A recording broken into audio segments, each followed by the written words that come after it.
All right, it looks like we have a Scout Trooper coming to Galaxy Heroes pretty soon. I would imagine this is probably just a marquee character, so we'll probably see it in the game Thursday around, 2 p.m. Eastern? It's usually like 11 Pacific or something. Anyhow, on one hand, this does seem kind of goofily random, but on the other hand, if I'm not mistaken, isn't he a requirement for GL Leia? So, kind of makes sense. We need him sooner than later so you can start working on him. Anyways, he's a support, Empire, Imperial Remnant, and Imperial Trooper. He's kind of getting all those tags. So he's going to work with Gideon. He's going to work with, what are their names? Veers and Stark. Obviously, he's just Empire, so he'll work with any Empire squad. Thrawn or Tarkin. And then support. Could be good. We'll see. Anyways, I don't know how this will go. Maybe this will just be Developers Insights. Maybe it'll be the whole thing. They've recently been doing enough that I can make Developers Insights again, so I'd assume this is just Developers Insights. Anyways, let's get it. Key attributes. Raid Omicron coming with the release of the raid. Will have strong utility there. Oh, speaking of the raid, I don't feel like this is the right spot to say this. I should probably have a separate video, but there are going to be some changes to the raids. First off, they're going to come up with a new raid. I think we might already know that from the road ahead. So there's a new raid coming that goes along with GL Leia. So when it says that there's a raid Omicron coming with the release of the raid, it's an Omicron that'll work with that raid. But also, because of this new raid coming, the Krayt Dragon, I wouldn't say is getting nullified, but what's going to happen is you're not going to be able to get the MK3 prize rewards anymore. Basically, the MK3 prize rewards are available at the latest raid only. So right now, Krayt Dragon is the latest raid. But when this new raid comes out, Krayt Dragon's not going to be the latest. So now you're only going to be able to get MK1 and 2 from that raid, which is going to suck. I mean, there's a lot of guilds that still aren't maxing out. I mean, we get like a tier 2 Krayt, and then you're going to be moving on to the next raid. It's gonna suck. The other thing is, this is basically keeping free-to-play players behind even more. Like, I felt like forever that we've always been behind.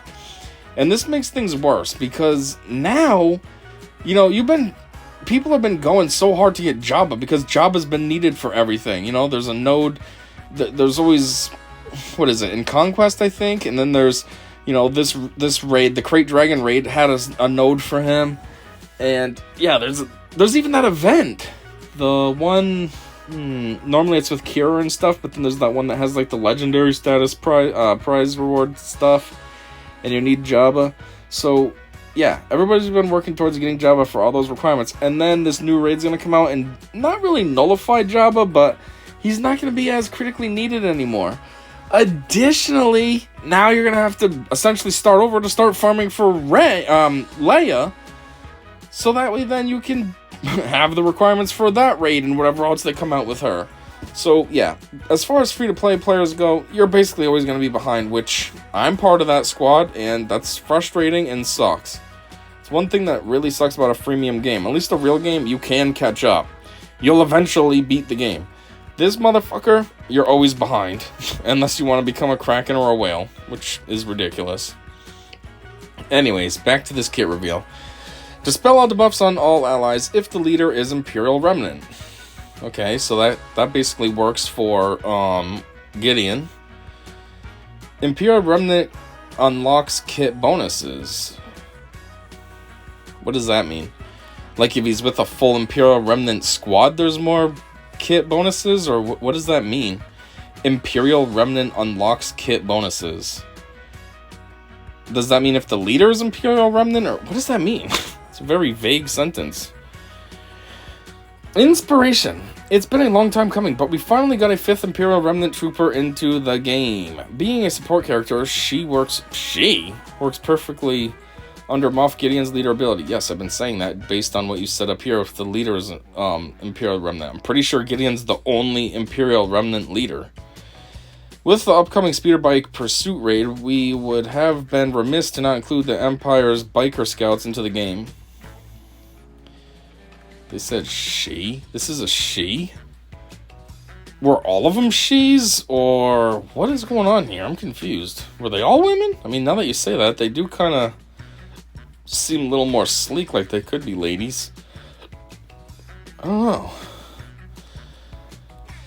Anyways, strategy tips. Works best under an Imperial Remnant leader. Obviously, I mean, you said it right here. You dispel debuffs on all allies if they're an Imperial Remnant, and then whatever that next sentence means, unlocks kit bonuses. I would assume that means if the leader's Imperial Remnant. So, duh. But anyways, but you can mix and match with other Imperial Trooper squads, or just Empire. Irresistible Daze helps Iden withstand Wampa. Are you talking about, like, in Grand Arena? Because otherwise, Wampa is not difficult. He's only worthwhile in Grand Arena, so they must mean in Grand Arena, right? Call an ally to assist with Special 1, dealing big damage under an Imperial Remnant leader. Why is that like a tongue twister? You know, they always say dealing big damage, but I've never really seen anything that actually was impressive, like, oh my god, that was a lot of damage. It always feels like it's more talk than action. Start battles off strong with Special 2. Is there a cooldown, though, or can you actually come out the gate with Special 2 ready to go? Fact, I noticed she doesn't have any Omicron ability. Well, you just fucking said there's going to be an Omicron with the raid, so whoever asked that either somehow has, like, super early access, or, I don't know, I don't even feel like that would be a real question. Who's worried about that? Oh, she don't have an Omicron? And how would you know it's a she? This is definitely a fake question CG made up. Nobody asked this. Scout Trooper's Omicron ability tier is for raids, specifically eyeing power in the Speeder Bike Pursuit raid, and will be added to the game alongside the raid's release.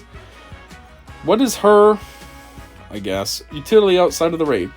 While the Imperial Remnant squad is now complete, a new, stronger Gideon is on the way to lead. Huh.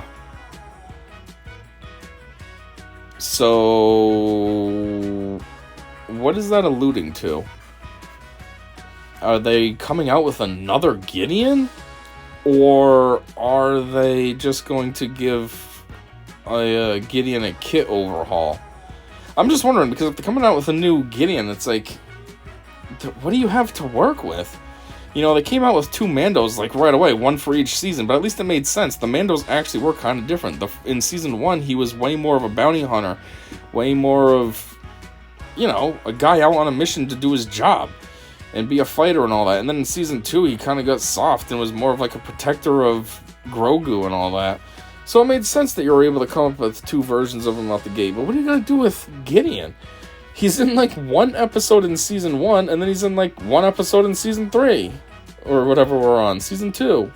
What are we on? Season 3 now? I don't know. He hasn't been in very many episodes, is all I'm trying to say. So what are you going to come up with a new version of him with? Anyways, will Scout Trooper be required for Galactic Legend Leia? It says yes, which A, I already said that in the very beginning, and B, I'm pretty sure I knew that because it was already in the, well, 1, in the Road Ahead that we had recently, and 2, she's had like I don't want to say a mild kit reveal, but she's had like the drop about her. Oh no, that's the Leviathan. Never mind. The Leviathan had a full kit reveal and stuff. So yeah, she's only been in the Road Ahead. Still. So clearly you didn't pay attention to the Road Ahead then. It's kind of annoying when, you know, they put these facts or the stupid question thing that they do. Well, there's 2 things annoying about that Q&A that they do. One is when they put, hey meathead, how are you, dog? Doing okay. No one gives a fuck. But the other thing that's annoying is when they include dumb questions that people should already know the answers to. If you can't pay attention to the articles that they post as they come out, then that's your problem if you don't know. Like this. Will Scout Trooper be a requirement for Leia? Yes. He, I'm just gonna call him he, is. We already know that. Like, if you're that dumb and you didn't pay attention, don't waste everyone else's time to ask that stupid question. Don't waste the CG and staff's time to answer your stupid question when they already answered it, you know, what's the word? Unbeknownst? No, not unbeknownst, but, you know what I mean? They already inadvertently, there you go, answered it a month ago. It ain't their fault that you weren't paying attention. Same as this Omicron. They already said it. Now, again, I feel like that's a fake question, because how would anybody even have these? FAQ stands for frequently asked. How would any of these be frequently asked? I mean, the kit reveal just came out today. So, who's frequently asking this? What, they got an alpha version? and a beta version of the kit reveal that a few people get to see ahead of time, and these are some questions they had? Doubt it. Anyways, according to this, I have a question about Scout Trooper's kit. Fill out this form here. So according to this, we should be having a Q&A also. I don't know. We were having one for everybody, and then they kind of been jumping around, missing a bunch of them. And, like, who was it that they were a week late on? Taron Malikos? They were, like, a week late on his. So we'll see what happens if we even get the Q&A released or not. But for now, that was the developer's insights with a lot of extra crap from me, including a little bit about the upcoming raid that I've heard through the grapevine / through their charity event thing that they did, their live stream. But anyways, yeah, thanks for checking this out with me, and oh, you know what? Let me just stop here for 1 second. You know, they keep calling this a girl, but I just noticed something that doesn't seem very feminine. If this thing is a girl, why does it have a huge fucking piece of armor to cover the dick and balls region?